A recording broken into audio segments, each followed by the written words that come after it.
Today, we're talking about how to have a difficult conversation. What is it about difficult conversations that, make them so difficult? And how can you make them a little easier in your life?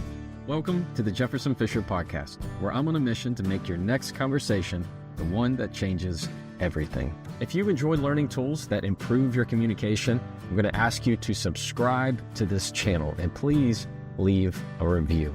If you have any topic suggestions, just throw them in the comments. When it's time for that difficult conversation, number one, don't begin with, how are you? How are things? Difficult conversations are not the time for small talk. The only thing that should come out of your mouth is thank you for making the time to talk with me. Number two, follow that up with, I need your help. I need your help knowing how to feel about this. I need your help knowing what to do about this. When you say, I need your help, it takes it from opponents to teammates. And number three, end with how you feel about the conversation. I feel better having talked with you. I feel more settled after discussing this. And the key is you then end it with, so how about you? When you say, how about you, you are getting them to connect with you to say, how do you feel about this conversation? Do you feel better about it? Or do we need to continue to talk? Now, when I get questions about how to have a difficult conversation, it typically revolves around having to deliver bad news. Meaning there is something negative that you need to say to someone and you know they are not going to like it. You know they're going to get upset. It's going to bother them. It's going to ruin the mood. It's going to ruin the atmosphere or possibly ruin the relationship. Or you see it with how to address a sensitive topic. Maybe it's something that's been laid heavy on your heart and you don't know how to start. Or something that's been bothering you and you know it's for the best, that you talk to this other person about it and you just don't know where to begin. You remove the difficult from difficult conversations when you break it down into bite-sized pieces that are going to connect you to that other person. Now, typically in my life, where I see difficult conversations is when I have to deliver bad news to a client. Not every case is perfect, and not every client is a good client, and not every case is a good case. The law applies to the facts. So sometimes you have to tell them, I'm sorry, but the law doesn't allow this, or the law is against you on this case.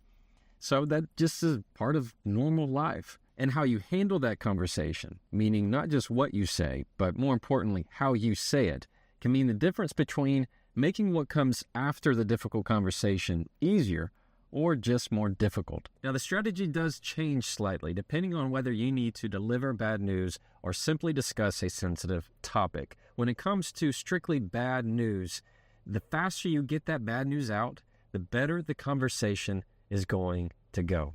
For example, if you have to fire someone, the first thing out of your mouth should be, I have bad news. Or you need to say something that's hard for them to hear, you tell them that. This is going to be hard to hear. This is going to be a difficult conversation. This is not going to be fun for us to talk about.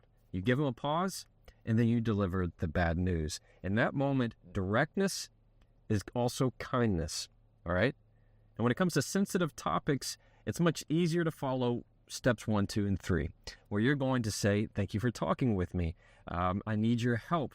I feel better about this. So let's go through a everyday typical conversation where you need to say something that's hard for them to hear. So let's assume you need to have a difficult conversation with someone, and let's make it about something they said, a comment they made at a dinner with friends last week. You've tried to let it go, but it's just not happening, and you know that you need to talk with them about it.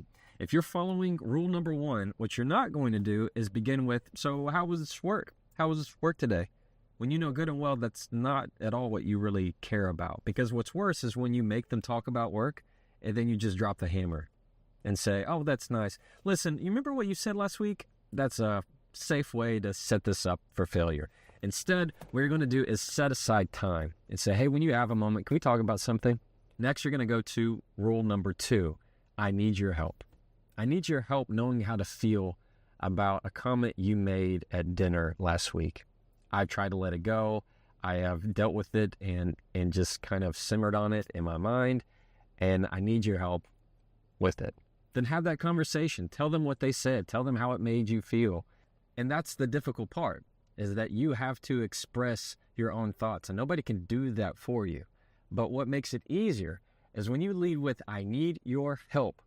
People love to be helpful. They want to be helpful. Rather than coming in and making them defensive and going into attack mode. When you can say, I need your help, it doesn't feel like you're sitting on two separate sides of the table, right? It makes you feel like you've instead scooted up a chair beside you and said, let's sit together and look at this problem that's on the table in front of us, and let's work through it together.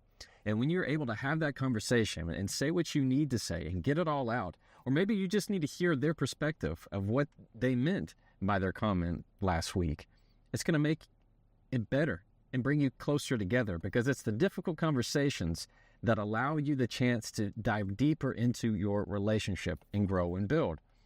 And then after you've had that conversation, number 3, you're going to end with, I feel X. I feel better. I feel relieved. I feel more settled. I feel better knowing your perspective or where you're coming from in it. And then you ask, how about you? Or how are you feeling? What do you think?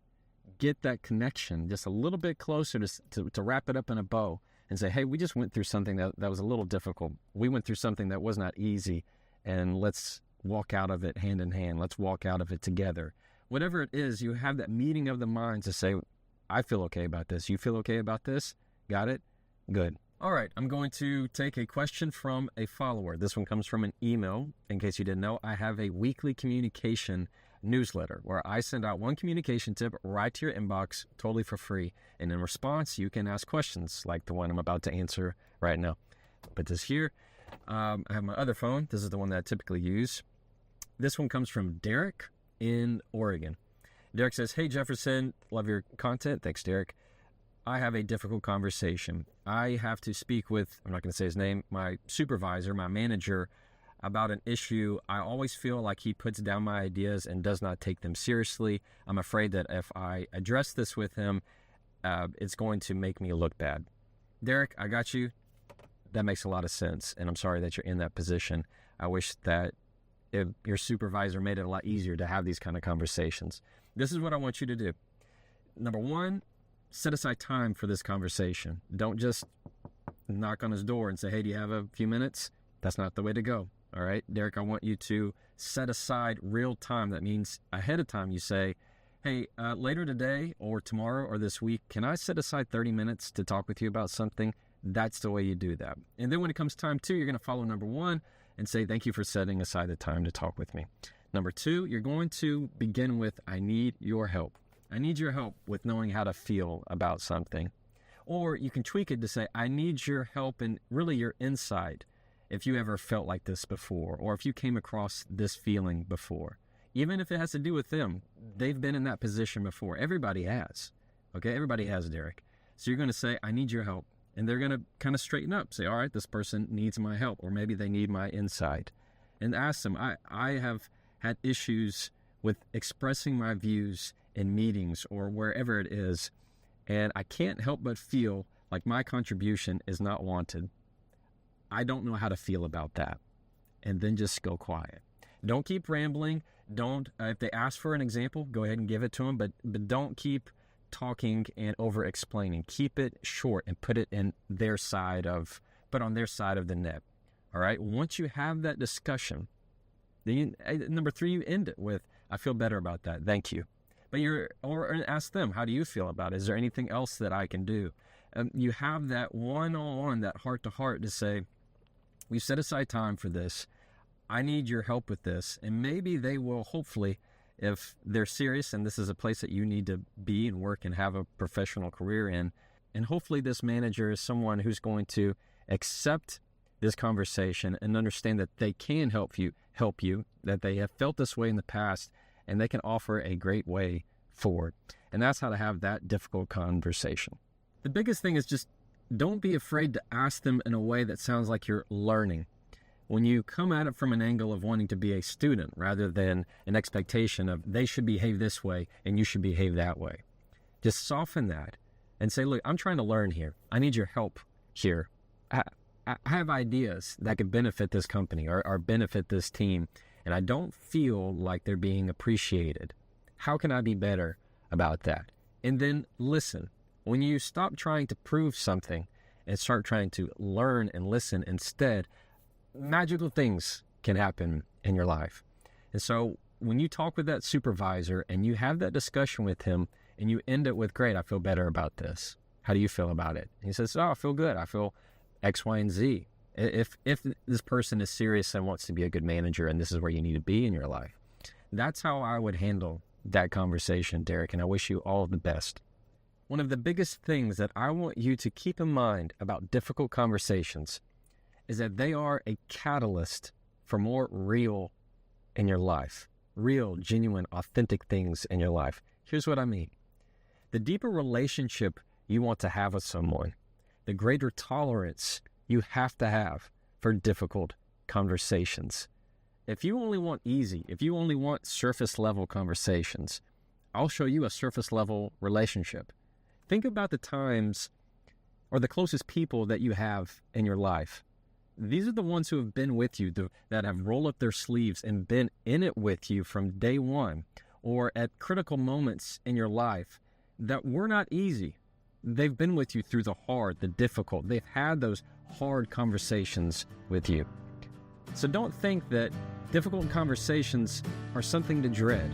Often difficult conversations are the very thing that you need to succeed, the very thing that you need to go to the next step. Sometimes it is that difficult thing that you have to say that makes all the difference. You can change your life by that next sentence. You can change everything by the next conversation. The right sentence to the right person can change everything. So keep in mind that the difficult conversations are ones to welcome, not shy away from. If you want to support this podcast and improve your communication, I ask you to subscribe to this YouTube channel, as well as follow the podcast on Spotify or Apple or wherever you listen to your podcasts. Thank you so much for listening to the Jefferson Fisher podcast. And as always, you can try that and follow me.